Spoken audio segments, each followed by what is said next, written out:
আসসালামু আলাইকুম। আজকের এজেন্ডা বাংলাদেশের রাজনীতি, ইস্যু ও প্রবণতা সমূহ থেকে গুরুত্বপূর্ণ সংক্ষিপ্ত প্রশ্নোত্তর, যেগুলো পলিটিক্যাল সায়েন্স থেকে ভাইবা প্রিপারেশনের জন্য খুবই গুরুত্বপূর্ণ। চ্যানেলটি সাবস্ক্রাইব করে সাথে থাকুন। চলুন শুরু করি। আইয়ুবের পতন ঘটে কখন? 1969 সালে 25 মার্চে আইয়ুবের পতন ঘটে। আইয়ুবের পর কে ক্ষমতায় আসেন? আইয়ুবের পর ক্ষমতায় আসে আগা মোহাম্মদ ইয়াহিয়া খান।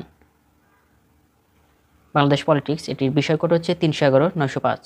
যারা মাস্টার্স ফাইনাল ইয়ারের ভাইবা প্রিপারেশন নিচ্ছে তাদের কাছে ভিডিওটি শেয়ার করে দিবেন। আইয়ুব খান কখন সামরিক শাসন প্রত্যাহার করেন? 1962 সালের 2রা জুনে সামরিক শাসন প্রত্যাহার করে। এক ইউনিট প্রথা কখন বিলুপ্ত হয়? 1970 সালে 1 মার্চে এক ইউনিট প্রথা বিলুপ্তি হয়। এলএফও কখন ঘোষণা করা হয়? 1970 সালে 30 মার্চে। এলএফও এর সদস্য সংখ্যা 313 জন। মৌলিক গণতন্ত্রীর সংখ্যা 80,000। পূর্ব পাকিস্তানের মৌলিক গণতন্ত্রীর সংখ্যা 40,000। মৌলিক গণতন্ত্রের সর্বনিম্ন স্তর হচ্ছে ইউনিয়ন কাউন্সিল। মৌলিক গণতন্ত্রের সর্বোচ্চ স্তর হচ্ছে বিভাগীয় কাউন্সিল। কখন মৌলিক গণতন্ত্রের অধীনে কাউন্সিল নির্বাচন হয়? 1970 সালে 11 জানুয়ারিতে। 1962 সালে পাকিস্তানের জাতীয় পরিষদের সদস্য সংখ্যা ছিল 165 জন। মৌলিক গণতন্ত্রের অধীনে কখন প্রাদেশিক পরিষদের নির্বাচন অনুষ্ঠিত হয়? 1962 সালে 6 মে। সিওপি এর প্রার্থী কে ছিলেন? ফাতিমা জিন্নাহ। 1965 সালের নির্বাচনে আইয়ুব খান কাকে পরাজিত করে? ফাতেমা জিন্নাহকে। কার নেতৃত্বে এনডিএফ গঠিত হয়? হোসেন শহীদ সোহরাওয়ার্দীর নেতৃত্বে। মৌলিক গণতন্ত্রের আদেশ কখন জারি করা হয়? 1959 সালে। আমলাতন্ত্রের ধারণা উৎপত্তি কোন দেশ থেকে? ফ্রান্স থেকে। আমলাতন্ত্রের উল্লেখযোগ্য বৈশিষ্ট্য হচ্ছে দুটি। আমলাতন্ত্রের উল্লেখযোগ্য বৈশিষ্ট্য হচ্ছে পদসভা নীতি এবং স্থায়িত্ব।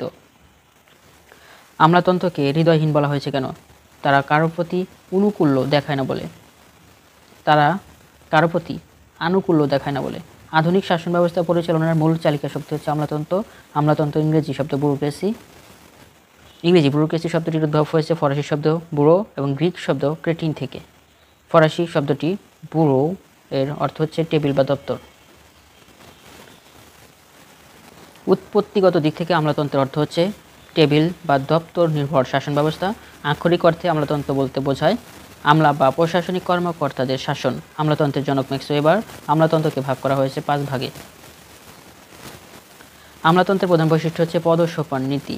আমলাতন্ত্রের বিচার বিভাগীয় নিয়ন্ত্রণের উপায় হচ্ছে 3টি। আমলাতন্ত্রের বিচার বিভাগীয় নিয়ন্ত্রণের 3টি উপায় হচ্ছে কোয়ারেন্টো রিট, হেবিয়াস কর্পাস রিট এবং ম্যান্ডেমার্স রিট। আমলাতন্ত্রের বিশেষ গুণ হচ্ছে